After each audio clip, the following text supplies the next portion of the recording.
Okay, welcome again. We walk a little bit over to Novation, and what we see here is our new Launchpad Pro. So many people will know the Launchpad, the classic Launchpad S. 5 years ago, we brought the first Launchpads out. It's a grid controller for Ableton Live, for the session mode of Ableton Live. And we thought about what could we do more to make it even more smooth, getting a better performance, do it more fast and have more options. What came out is a new Launchpad Pro we see here. So what are the big news about that?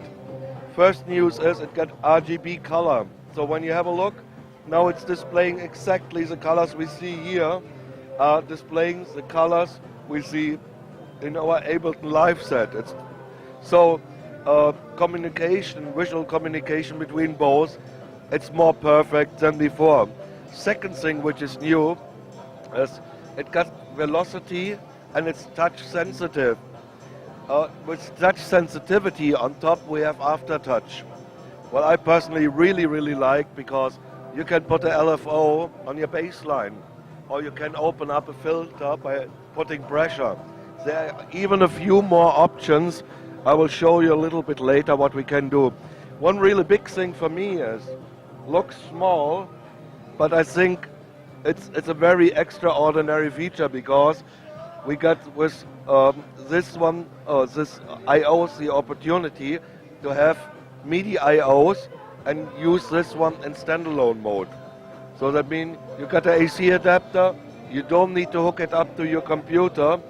This one will go out to 5-pin classic MIDI, so you got the option to use it in your analog live set and work with it. What we plan on top is to open up the firmware of the whole thing, so that people can do their own firmware, write up appreciator, do a step sequencer and things like that, and people can flash their own programs for standalone mode into that.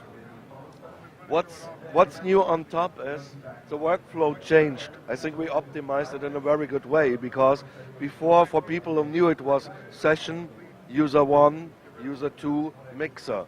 We don't need that anymore, because when I want to change the thing, I still can play my scenes here. When I want to play a scene, it will flash and it works fine.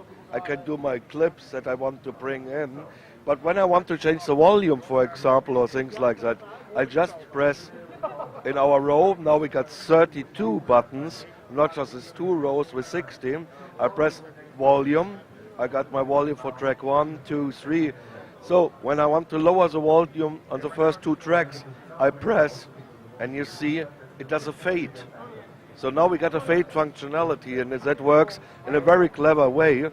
When I push it fast, I will get a fast fade. When I push it slow, you will get a soft fade. And that you can do for your mixing. You also can do it for your effects, for your instruments. So when I release that button, the volume button for example, it straight ahead jumps back into performance mode and session mode.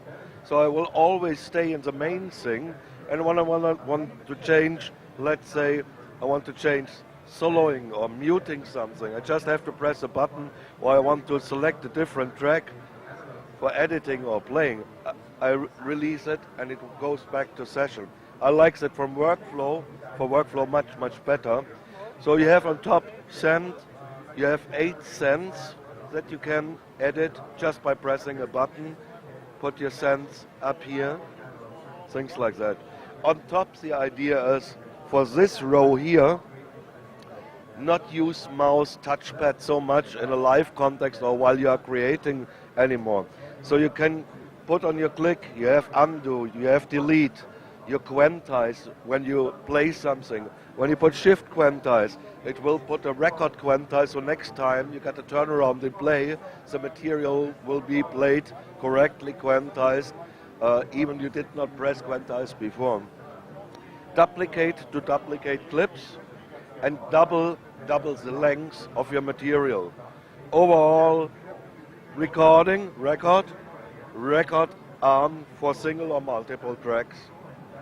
So that are the biggest new things that come up with Launchpad Pro. It will be available somewhere this summer.